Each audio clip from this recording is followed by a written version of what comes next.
ఓం నమో భగవతే వాసుదేవాయ. ఆత్మబంధువులందరికీ నమస్కారం. 275వ నామం ఓజస్తేజోద్యుతిధర. అంటే ఓజస్సు, తేజస్సు, ద్యుతి కలిగినటువంటి పరమాత్ముడు. ఓజస్తేజోద్యుతిధరుడని శంకరుల వారు అన్నారు.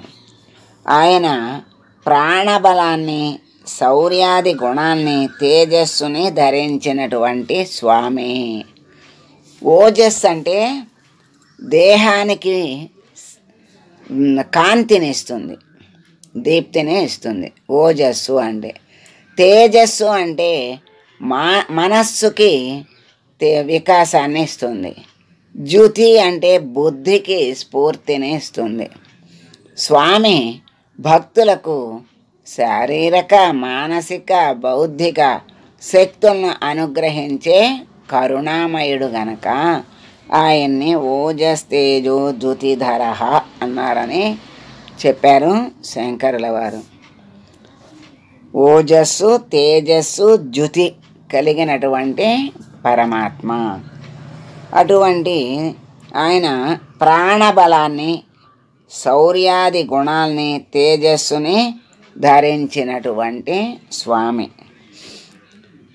ఓజస్ అంటే దేహానికి దీప్తి, దీప్తి అన్న వెలుగన్న ఒకటే. ఓజస్ అంటే దేహానికి ప్రకాశాన్ని, దీప్తిని ఇచ్చేది. కళ, శరీరము చక్కగా కాంతివంతంగా ఉండటానికి ఓజస్సు. తేజస్సు మనస్సు వికాసం, తర్వాత ప్రశాంతత కలగటానికి తేజస్సు పనిచేస్తుంది. బుద్ధికి స్ఫూర్తినిచ్చేది ద్యుతి. బుద్ధి చక్కగా స్ఫూర్తివంతంగా బుద్ధి పనిచేయటానికి పరమాత్మ యొక్క ద్యుతి అక్కడ ఉంటే కానీ బుద్ధి పనిచేయదు. మరి స్వామి ఇవన్నీ ఎవరికి ఇస్తున్నాడు అంటే తన భక్తులకు ఇవన్నీ ఇస్తున్నాడు. శరీరము అన్నీ బాగుండాలి, ఏది బాగోకపోయినా కాంతిహీనమవుతుంది, జీవితం వ్యర్థమవుతుంది. మరి ఎవరికి అర్థం కాదు ఆ జీవితం. శరీరం సరిగ్గా లేకపోయినా ఎంతో కష్టం, మరి మనస్సు సరిగా లేకపోయినా, మరి బుద్ధి సరిగా పనిచేయకపోయినా, ప్రతి జీవికి ఇవన్నీ కూడా లక్షణంగా చక్కగా ప్రకాశవంతంగా ఉండాలి తప్ప మరి అవి లేకపోతే శక్తిహీనులే అవుతారు. ఆ జీవితాలకి అర్థం కూడా లేదు అనిపిస్తుంది. అటువంటి ఈ మూడిటిని, ఓజస్సుని, తేజస్సుని, ద్యుతిని ధరించిన స్వామి యొక్క భక్తులకు చక్కగా వీటన్నిటినీ అనుగ్రహించేటువంటి కరుణామయుడు గనక ఆయన్ని ఓజస్తేజోద్యుతిధర అన్నారు. ఇప్పుడు శంకరుల వారు చెప్పిన దాన్నే పరాశర భట్టరు, సత్యసంధులు శంకరుల భాష్యాన్ని అనుసరించి చెప్పారు. ఋషీశ్వరులు ఓం ఓజస్తేజోద్యుతిధరాయ నమః అని స్వామికి ప్రణామం చేస్తున్నారు. అట్లా తర్వాత ఇంకొక అర్థాన్ని కూడా మనం తెలుసుకుందాం. ఈకే గారు చెప్పిన అర్థాన్ని కూడా మనం తెలుసుకుందాం. ఓజహ అని ఇక్కడ మూడిటిని విడివిడిగా తెలుసుకుందాం. ఓజహ అంటే ఓజస్సు అంటే ఓంకారాన్ని పుట్టించేది అని అర్థం. లేకపోతే ఓంకారము వలన పుడుతోంది అని కూడా అర్థం ఉంది. ఈ సృష్టి మొత్తం వచ్చింది ఓంకారం నుండి. ఈ ఓంకారమే సృష్టికి ఆది, మొట్టమొదటి వెలుగు. సృష్టిలో మొట్టమొదటి వెలుగు ఏమిటి అంటే ఈ ఓంకారమే. దాని నుండే సమస్తము దిగి వచ్చింది.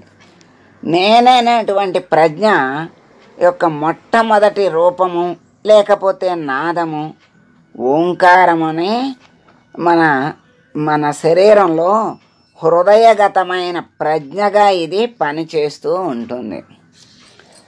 మొట్టమొదటి నేననేటువంటి ప్రజ్ఞ యొక్క మొట్టమొదటి రూపమే ఓంకారం అని చెప్తూ మన శరీరంలో హృదయంలో ఉన్నటువంటి ప్రజ్ఞగా ఇది పనిచేస్తూ ఉంటుంది గనక ఇదే ఆ నాదం ఏమిటి అంటే ఎక్కడ దీని ఓంకారం అంటే నాదం కదా, దీని వలన గుండె కొట్టుకుంటోంది అని చెప్తున్నారు. తల్లి గర్భములో ఉన్నటువంటి బిడ్డకి ఓంకారమే కేంద్రమై వేరుగా తన చుట్టూ శరీర నిర్మాణం చేసుకుంటోంది. ఆ బిందువు ఏమిటి అంటే ఓంకారం. మొదట్లో ఒక చిన్న బిందువే కదా, ఆ బిందువే అలా శరీర రూపాన్ని ధరించి ఆ తర్వాత చైతన్యాన్ని పొంది తర్వాత ఈ లోకంలోకి వస్తుంది.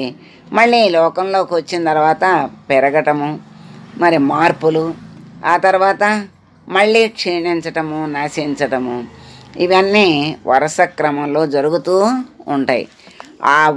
ఆ బిందువే మరి జీవికి మొదటి రూపము బిందువే, ఆ బిందువే కేంద్రము, ఆ కేంద్రమే పరమాత్మ.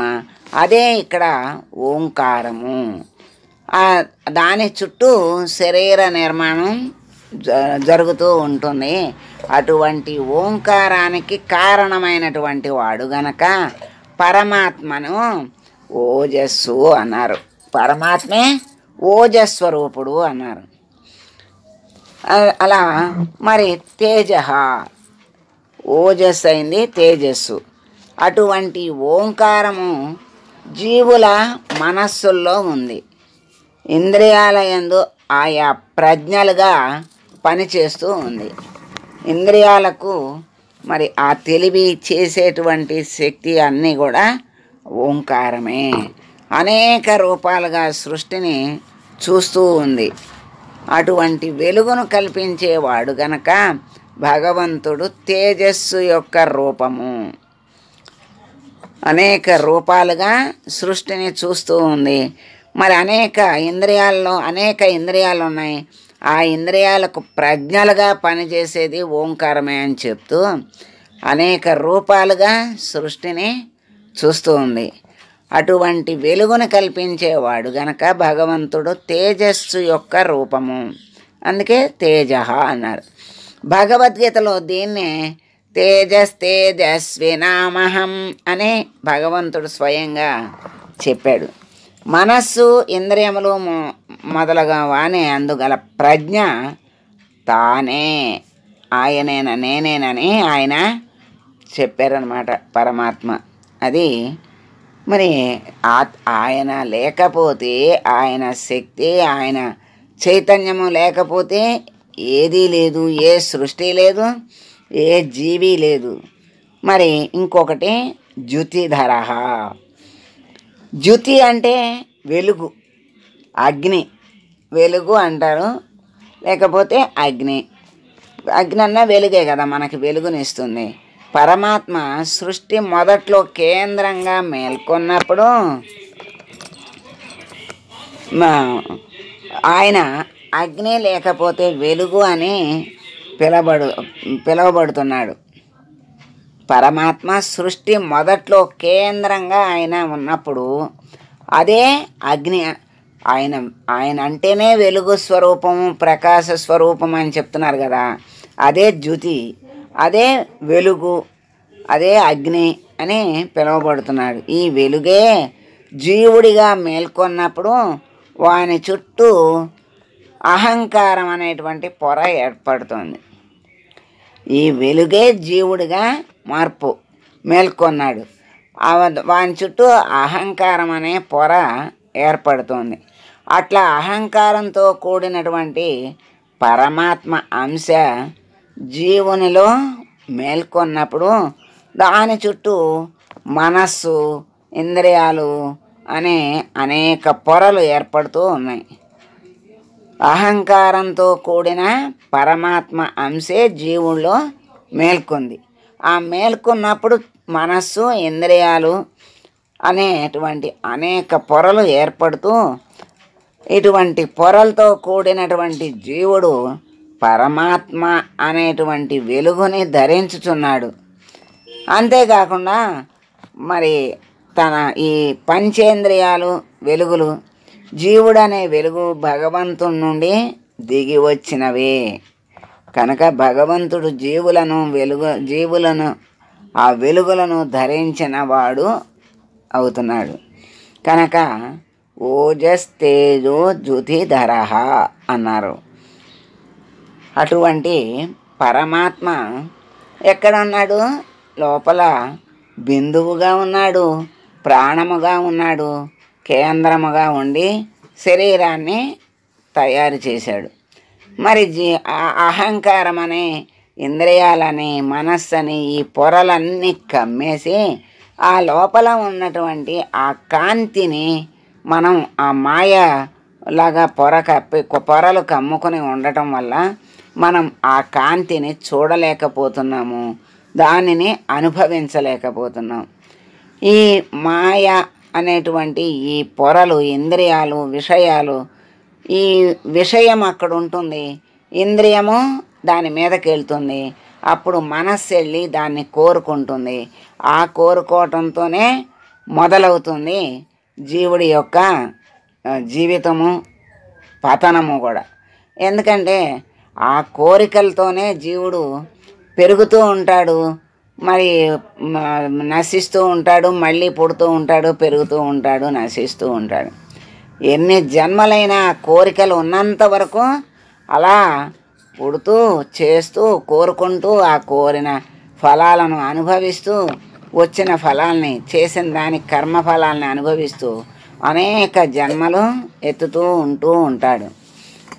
మరి ఎప్పటికీ మరి మానవుడు మాధవుడు అయ్యేది అంటే ఎప్పటికైనా పరమాత్మ వైపు తిరిగి నేను ఎవరు అనేటువంటి ప్రశ్న వచ్చినప్పుడు, నేను ఎక్కడి నుంచి వచ్చాను, ఎక్కడికి వెళ్ళాలి అనేటువంటి ప్రశ్న ఎప్పుడైతే లోపల ఉదయించిందో ఆ ఉదయమే వెలుగు కిరణమై పరమాత్మ దారి చూపించి వాళ్ళని తన దరికి చేర్చుకుంటాడు.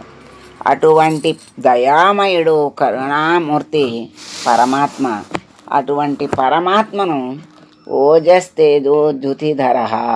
మరి మనకి శరీరము చక్కగా పరమాత్మని స్మరించటానికి శక్తి కలిగి ఉండాలి, మనస్సు ప్రశాంతంగా పరమాత్మ యందు నిలవగలిగి ఉండాలి, బుద్ధి చక్కగా వికాసం కలిగి జ్ఞానాన్ని పొంది ఆ జ్ఞాన మార్గంలో నడిచి భగవంతునికి దగ్గరవ్వాలి. అటువంటి శక్తిని మనందరకు ఇవ్వమని భగవంతుణ్ణి వేడుకుంటూ మంగళం పాడదాం. మంగళం కౌసలేంద్రాయ మహనీయ గుణాత్మనే సర్వలోక శరణ్యాయ సాధురూపాయ మంగళం. ఓ